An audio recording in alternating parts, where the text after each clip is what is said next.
Hello and welcome everybody. My name is Dr. Fatih Rahmanovich, and today we are going to take a look at some course layout content here on Blackboard in order to give you sort of a walkthrough of what these classes look like. So we're going to pick this Introduction to Philosophy class here as our example. And so once you click on that, we'll go ahead and enter student view.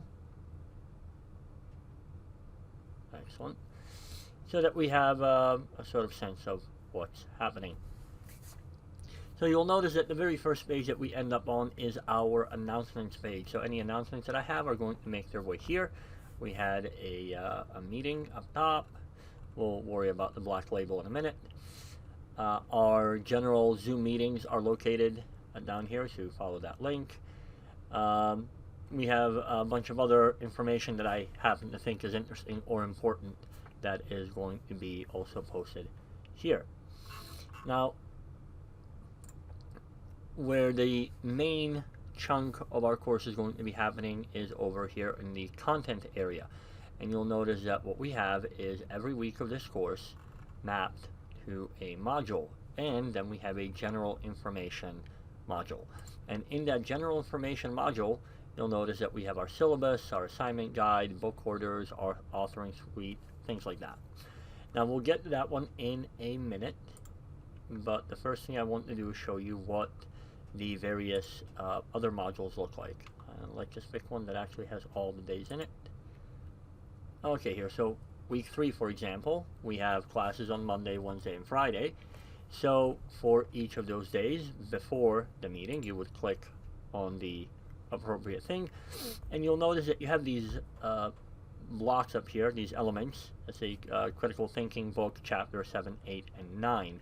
And if you try to click on them, you can't. And that's because this sort of card indicates that this is a reading that you're supposed to do outside of Blackboard. So it's not something that's linked directly to a PDF or something of that nature. But either way, you do the reading, and once you are done with the reading, you go on to the discussion section. And when you get to the discussion, if there is nobody else who has posted here before you, you would click on the Create Thread option. You would name your post, whatever it is that you wanted to name it, and then you could go ahead and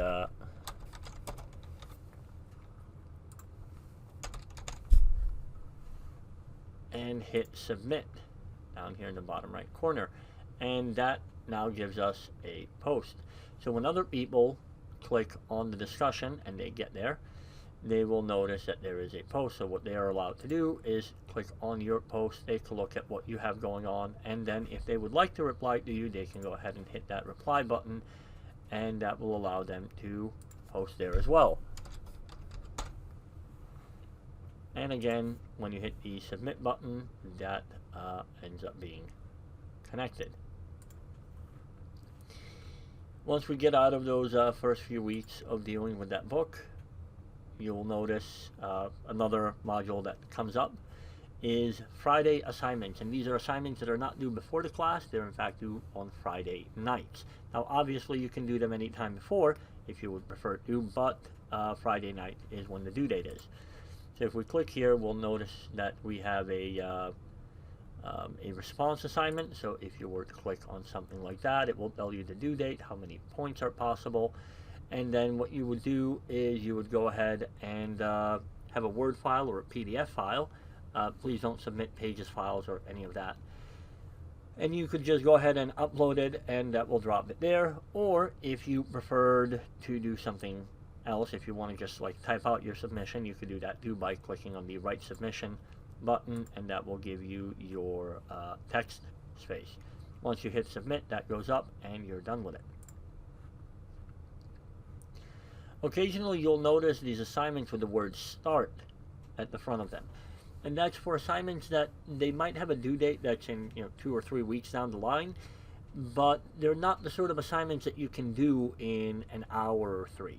And so I like to let you know in advance, like this is the latest that you should be starting to work on this assignment if you're doing it slowly, so that you can be done with it in time and not miss out on points. We're looking at week 7. I just want to show you what some of the other options look like. Alright, so you have these links here. If you were to click on this one, right, because this one's not a book, it will take you to the article that you're supposed to read here, and this is from Thomas Kuhn's Structure of Scientific Revolutions. There's also videos, which if you click on the watch video option, it will pop up the YouTube video in a little box here for you.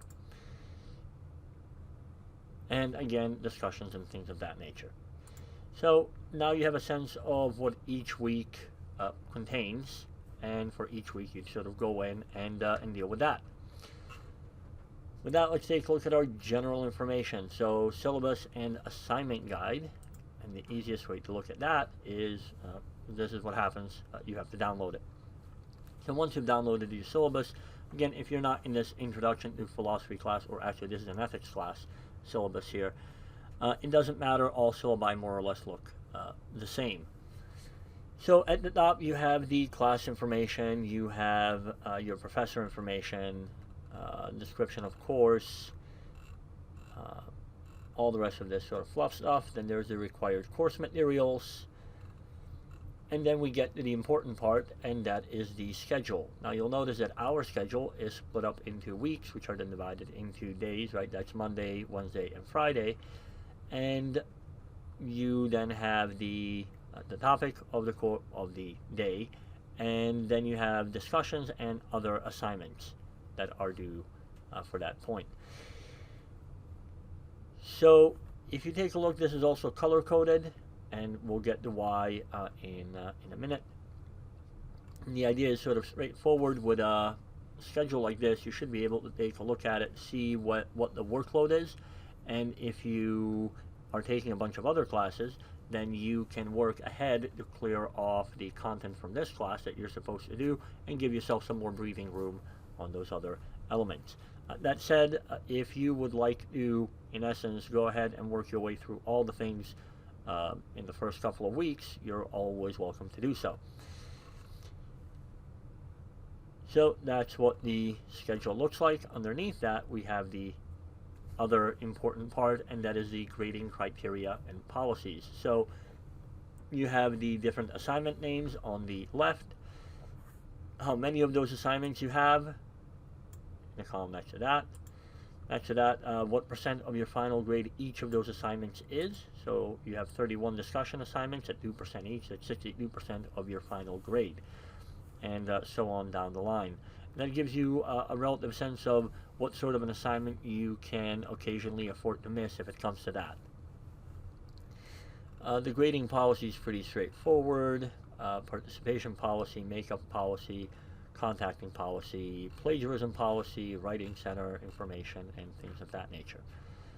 Alright, so now we have a sense of what's going on, but how do we do these assignments? And the answer is through the assignment guide.